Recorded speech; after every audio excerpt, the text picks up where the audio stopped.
Hi students, in this class we have to discuss about another evidence in support of organic evolution, that is from embryology.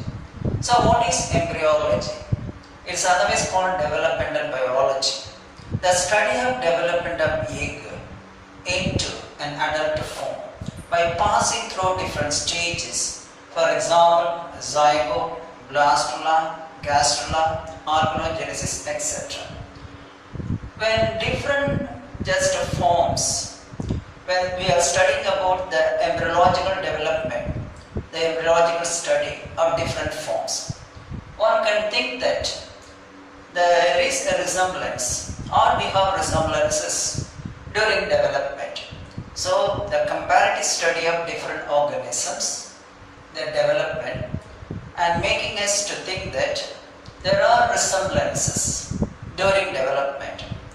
And based on this, in 19th century, scientists concluded that the higher animals during their development pass through the stages of lower animals, stages of lower animals. Ernst von Haeckel proposed a law based on the concept what I told you, that is biogenetic law, or otherwise called recapitulation theory. What is the meaning of this law? The law states that ontogeny recapitulates phylogeny. Ontogeny recapitulates phylogeny. What is ontogeny? Ontogeny is the developmental history of an individual. Ontogeny, the developmental history of an individual. If you are taking a frog or human being, so we are starting with, you know that one, zygote, then we have the blastula, gastrula, then we have different stages. Suppose you are taking a frog, there is a larval stage, what is called tadpole larva. Tadpole larva. I will come this one of the stages during the development of frog, a larval stage, what is called tadpole larva. So simply ontogeny, the developmental history of an individual. So when the individual's developmental history, that is called ontogeny. Recapitulates means repeats. The meaning for that one repeats. So during the development and one of the stages resemble what we have the ancestral history, resembles what is called the adult stage of the ancestors. So during development, the development of an individual shows, repeats or recapitulates the adult history of an ancestor. That is called phylogeny. What is phylogeny? The developmental history of an ancestor. This is the developmental history of an individual. This is the developmental history of an ancestor. Suppose you are taking fish. I am taking fish first. Fish. Now it undergoes development. So the fish is the adult stage. Now just we are taking a frog. So the frog has evolved from what is called fish-like ancestor. Now we are studying individually the developmental stages of frog, that is called ontogeny, developmental history of frog. The ancestor for the frog is the fish. If you study the developmental history of its ancestor, namely the fish, then it's called phylogeny. The meaning for that one, frog has evolved from fish-like ancestor. Now during the development of frog, that is ontogeny, one of the stages, namely the tadpole larva, resemble the adult stage of the ancestor. So fish is the adult stage, so that is ancestor for the frog. So the tadpole larva resembles the adult stage of ancestor, that is the fish. So that is what's the meaning, ontogeny recapitulates phylogeny. So the adult stage, actually during development, normally the higher animal's development shows some of the stages resemble the adult stage of ancestors. That's the meaning for that one. So the ancestral characters are being repeated during the development of an individual. For example, in the development of human being or any other individuals. Say an example, the formation of gill slits. The formation of gill slits. Then the tail, the formation of tail, and also yolk sac. These are all the examples of what we call the structures of the ancestors are being repeated in the developmental stage of an individual. Now, in the case of human embryo, we have formed the gill slits, yolk sac and tail. But when we are developing into adult, what would happen? These structures disappear. So they are being represented during the stage of development, one of the stages during development, that is the embryonic stage. So some of the characters in human beings, when present during the development, resembled the adult stage of ancestor. So the adult individuals are the ancestors of human beings. For example, we have different animals, and they represent the gill slits, yolk sac and tail. These were the ancestral characters. But you know that this ontogeny recapitulates phylogeny is not universal. That means the individuals during development do not recapitulate the adult characters of the ancestor. The individuals during development do not recapitulate the adult stage of ancestors, but they normally exhibit the embryonic stage of the ancestors. So one of the stages during the development of an individual actually resembles the embryonic stage of the ancestor and not the adult stage of the ancestor. That's why I say this recapitulation theory is not universal. Now the modified law, what we come actually the original law, ontogeny recapitulates phylogeny. Now the modified law was proposed by von Baer. He proposed a law, a modified law, what is called this phylogenetic law.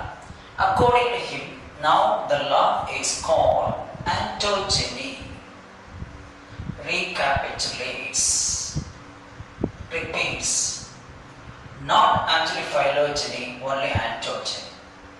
What is the meaning? So one of the stages during the development of an individual resembles the embryonic stage of the ancestor, not the adult stage of the ancestor.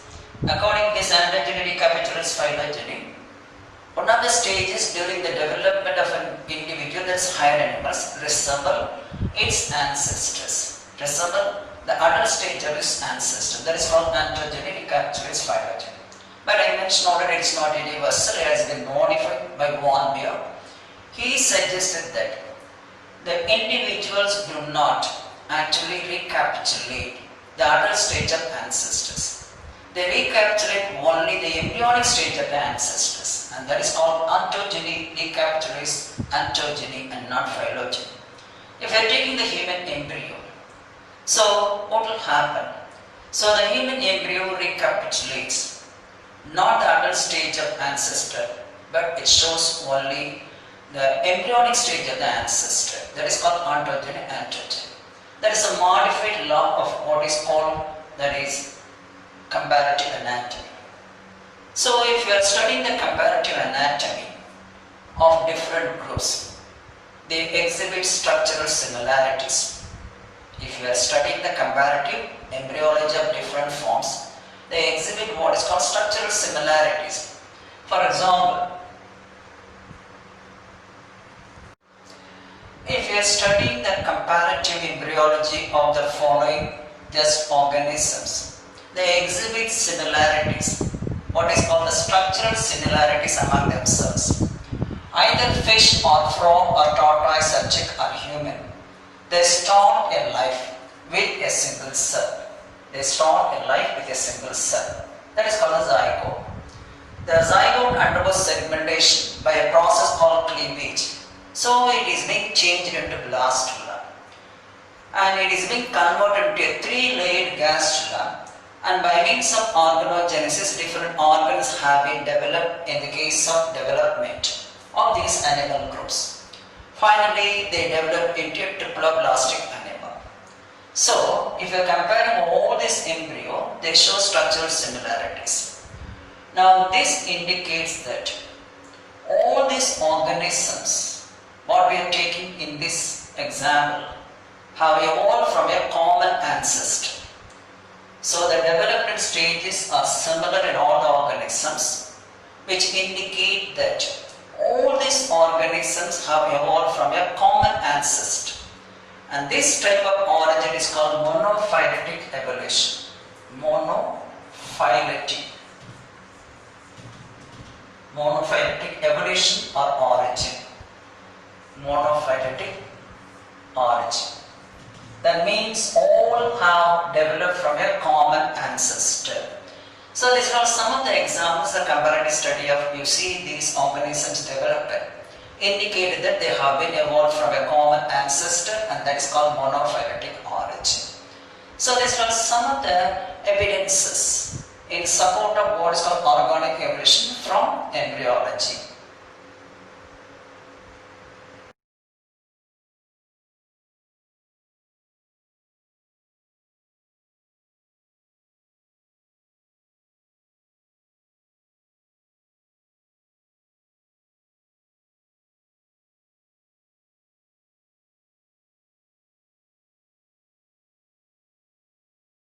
What is molecular evolution? That's the next one. Now it is a process of change in the sequence composition. Now if you are taking proteins, the proteins are formed of amino acids, a change in sequence of amino acids. Or if you are taking, for example, DNA or RNA, they are being made up of, you know that one, the nucleotides, a change in composition of nucleotides. So it is a process of change in sequence composition of molecules, such as proteins, DNA, RNA across generations. For example, in the case of DNA, RNA, because of mutation, the sequence has been changed so that the resultant protein is also abnormal in nature. That is one. What are the principles used? Actually, across the generations means from one generation to another. Suppose I am taking what is called ancestral gene.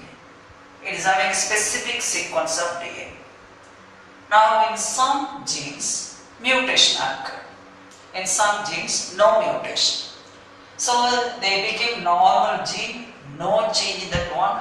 They have undergone just simply steps retaining their normal type. But in the case of mutation, after mutation the gene, change in sequence of DNA, what would happen? We have received mutated gene. Such mutated genes are transferred to the next generation with the change in the phenotype of an organism. That's why I mentioned about molecular evolution is dealing with the change in sequence composition, either in the sequence of amino acids, or in the sequence of DNA, or in the sequence of RNA. In the case of organisms having RNA as a genetic material, they are being passed on to the next generation. So that we have formed a new species, and that is what's called molecular evolution. Now, what principles are used to just actually to explain the pattern in the change of the molecules? To explain the pattern in the change of molecules, the principles used are: one, evolutionary biology; another one, population genetics. In population genetics, we are talking about the frequency of genes and the frequency of genotypes. So, the principles used to study what is called the molecular evolution are: one, evolutionary biology, and population genetics. What for? To explain the pattern in the change of molecules. So this is one. The next one, if you are taking for example the advancement in molecular evolution. So one of the useful advancement in the process of development of what is called that is molecular evolution, the process of development of molecular evolution. What will happen? So it is one of the useful advancement, the development of what is called actually the molecular evolution is the proteins and other molecules, you know that one, the DNA and RNA are conserved in the organisms, conservation. So you see that one, the D or the DNA or RNA protein content in the body cells of such organisms are conserved. A slight change that occurs in these conserved molecules, these are the conserved molecules of the ancestor of any organism. A slight change that occurs in the conserved molecules, that is in these conserved molecules like proteins, DNA and RNA, and that is called molecular clocks. Molecular clocks.